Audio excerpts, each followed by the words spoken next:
¿Fue buen acuerdo?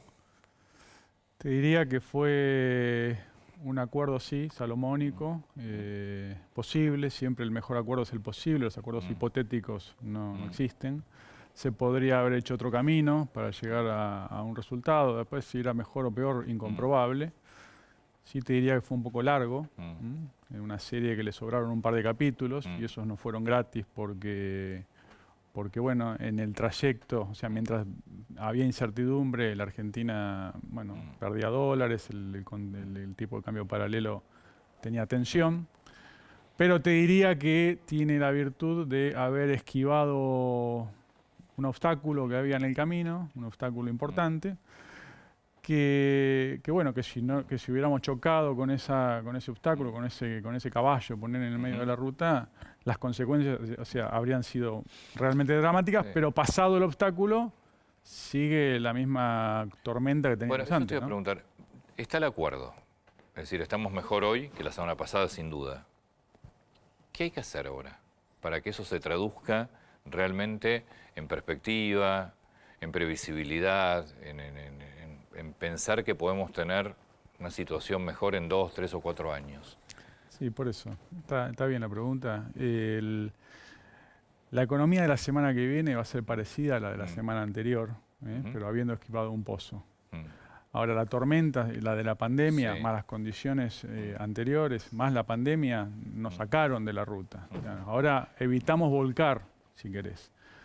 Pero te diría, Antonio, que no estamos andando por el pasto, no estamos ni siquiera por la banquina. O sea, porque el desvío que tuvimos del camino por la pandemia y por la cuarentena, de tener la caída del producto 12 puntos y el déficit fiscal del 8 puntos del producto, no es que estamos, viste, ahí en el borde Bueno, y con dos medidas seguimos en el volvemos. pasto, pero nos enderezamos. O sea, Bueno, evitamos volcar, Sí. que no es poco, Sí. que no es poco, pero lo claro acá me parece que es, o lo necesario, es mostrar una hoja de ruta para volver al camino, que no vamos a volver en 2 meses ni en 4, pero sí una hoja de ruta que muestre, sobre todo a los que tienen que invertir, a los que tienen que consumir, a los que tienen que hacer planes, a los que tienen que contratar gente, ahora cuando empiece la recuperación, que probablemente ya haya empezado de la actividad, un sendero, que es verdad, Antonio, que dada la tormenta y la poca previsibilidad que hay por la cuarentena,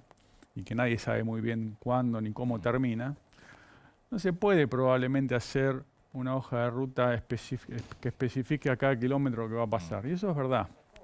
Pero sí señalar un norte, porque no es lo mismo decir que yo voy a ir para Mar del Plata o para Rosario. Y después sí puedo elegir ir para Mar del Plata por la ruta 2 o por la 11. Y esa es la flexibilidad que dicen algunos funcionarios del gobierno. Bueno, eso es lo que sería no hacer un plan.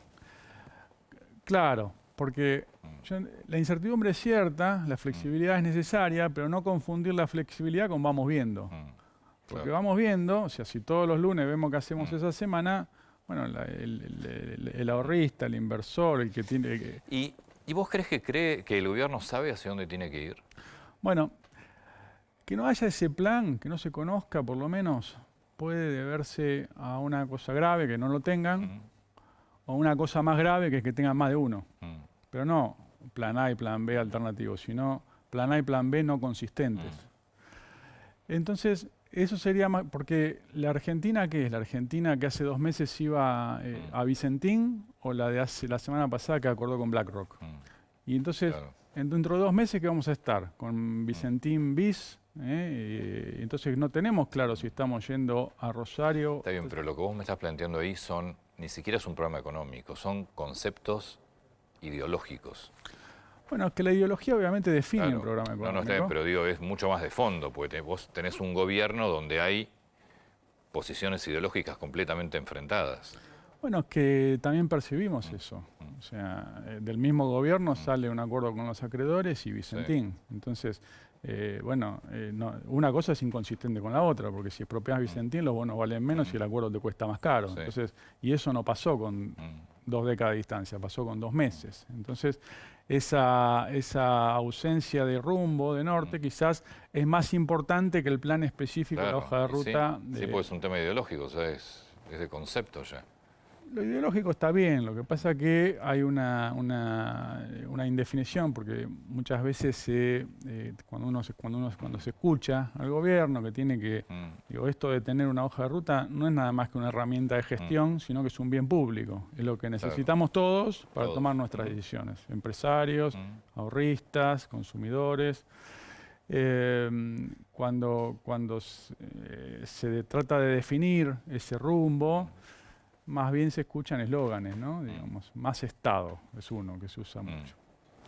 ¿Y qué quiere decir más Estado? El Estado ya es 43% del producto, ¿no? Bueno, a priori está bien o mal, no está ni bien ni mal. Si el contrato social lo admite y lo podemos financiar, no está mal. Ahora, te voy a dar nada más que 3 números. En 2001, en la crisis, teníamos 6 millones de cheques públicos y 12 millones de trabajadores privados. En 2019 teníamos 19 millones de cheques públicos y 18 millones de trabajadores privados. Ahora con la pandemia tenemos 31 millones de cheques públicos con 18 millones, está bien, por la emergencia. Pero si después también se escuchan proyectos por ahí también bien concebidos, que uno escucha también funcionarios tan válidos como los de economía, en desarrollo social, por ejemplo, vamos a hacer el ingreso universal. Me encantaría, me encantaría, pero son 4 millones de cheques permanentes, ya no transitorios. Entonces vamos a tener 23 millones de cheques. Yo no sé. ¿No parece viable la Argentina con estos números? Bueno, recién veía esa crónica que hizo la producción, muy elocuente, muy ilustrativa. Pasaba como 30 años, ¿no?, de problemas de deuda. Siempre lo mismo. Exactamente, parece un problema recurrente, ¿no?, que cada X años, cada vez cada menos. La misma dirigencia política, porque es la misma dirigencia y de distintos partidos. Sí, es un problema de la dirigencia, no solo política partidaria, sindical. Exactamente. Entonces esa historia como que es circular, ¿no?, recurrente, que cada X tiempo pasamos. El mismo día que hicimos la reestructuración de deuda, se escuchaban proyectos para subir el gasto. Por ejemplo, o el otro es congelar las tarifas de servicios públicos hasta también incluido el 2021, decía.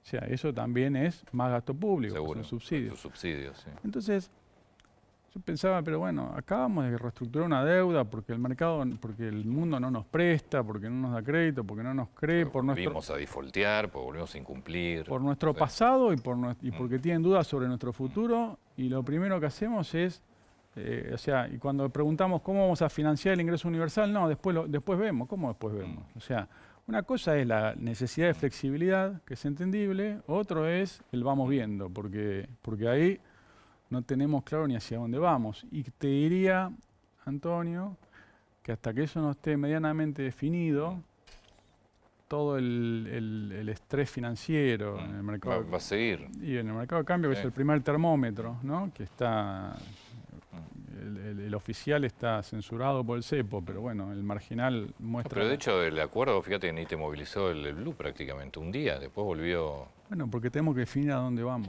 ¿no? Mientras no haya esa, yo no sería tan ambicioso decir certezas, pero esos indicios de hacia dónde queremos ir, no va a haber un alivio financiero estable. ¿Qué crees que puede pasar con la inflación, sobre todo con este nivel de emisión grande que se ha hecho y se está haciendo por la pandemia? Parece que el próximo desafío de la Argentina, probablemente hacia el cuarto trimestre del año, de la macro local, va a ser algún desafío nominal, esta carrera de tipo de cambio, precios, tasa de interés. En particular, liderado por los precios. Es verdad que a la situación de la pandemia y la cuarentena se la enfrentó con un aumento de gasto que era necesario, el IFE, etcétera, y se financió con el único recurso que había disponible, que era la emisión. Ahora, pero no pensar que eso va a ser gratis. Pero no estamos de vuelta con la bomba de las LEVAC, después todo lo mismo otra vez. Estamos incubando ahí un problema. Claro, que no es inexorable que vaya a estallar, pero hay que maniobrarlo. ¿Sí? Entonces, el traslado no fue inmediato a precios por una serie de atenuantes, todos transitorios, algunos artificiales, como los precios máximos, las tarifas congeladas, y otros naturales, pero también transitorios, como que tenemos más dinero en el bolsillo por razones precautorias. Entonces, lo que emití por un lado, hay gente que lo demanda. Eso va a desaparecer en la medida que la cuarentena se normalice. y entonces ahí va a haber una presión sobre los precios que ya empezó a haber. Bueno, para que eso no se desborde, no tenga un problema adicional que traería más pobreza, es un objetivo de primer orden, te diría que hay que tener claro, digo, el camino de ida de la cuarentena, de la política económica en cuarentena, lo tenemos claro. El camino de vuelta no está claro. Entonces, un programa fiscal, monetario y financiero, no con 2 decimales, porque no se puede. Yo entiendo al gobierno cuando dice tengo que tener flexibilidad. No con 2 decimales, pero mostrar conciencia de que así no puedo seguir. ¿Qué le dejó el gobierno anterior? Donde vos te tocó la última parte, yo siempre digo que lamento mucho que te hayan llamado por la última parte nada más, pero ¿qué le dejó? A ver, el discurso político es, ya lo sabemos, un desastre. ¿Qué le dejó en lo económico? Para empezar por los pasivos, dejó un estado de bienestar que no era satisfactorio por el lado de la dinámica del crecimiento. Digo, el gobierno no acertamos en el bienestar de generar crecimiento y bajar la inflación. Como la economía no es, viste, sembrás hoy y cosechás la semana que viene, sí se dejó una plataforma mucho más sólida para poder venir y, por ejemplo, muchas de las atenuantes que se usaron durante la pandemia fueron colchoncitos, si no querés llamarlo colchones, pero colchoncitos, digamos. Se pudo emitir porque el gobierno anterior fue prudente y no emitió. Se pudo emitir y contraer con LELIQ, ¿sí? Absorber con LELIQ, porque el gobierno anterior dejó un bajo stock de LELIQ. Parte de las medidas que tomamos nosotros al final, que eran bastante antipáticas, el reperfilamiento también. ¿Por qué se hizo el reperfilamiento? Y porque si no, probablemente hubiéramos entregado con una inflación del 100%. ¿Sí? Porque muchas veces, viste, se cuentan los goles, pero no las atajadas. O con, y si una inflación del 100%, quizás no instantánea, pero sí quizás en el primer trimestre de este año, te habría llevado la pobreza prepandemia a 50. Entonces el punto de partida habría sido muy inferior. Así que le dejó casi equilibrio fiscal primario, le dejó un banco central mucho más saludable, con algo de reservas, no con 0 reservas como lo había heredado. Por supuesto que no sobraba nada, pero había una mejor, con un equilibrio externo del balance de lo que vendemos y lo que compramos.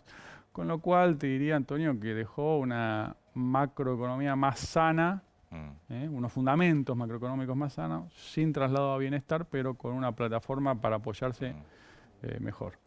La deuda, que decía tu crónica recién, esos 30 años con distintos presidentes, ¿viste? Pasaron desde presidentes ultraliberales, dictadores, peronistas, no peronistas, a más keynesianos. Bueno, tomamos todo tipo de recetas, de fijar el tipo de cambio hasta emitir. Bueno.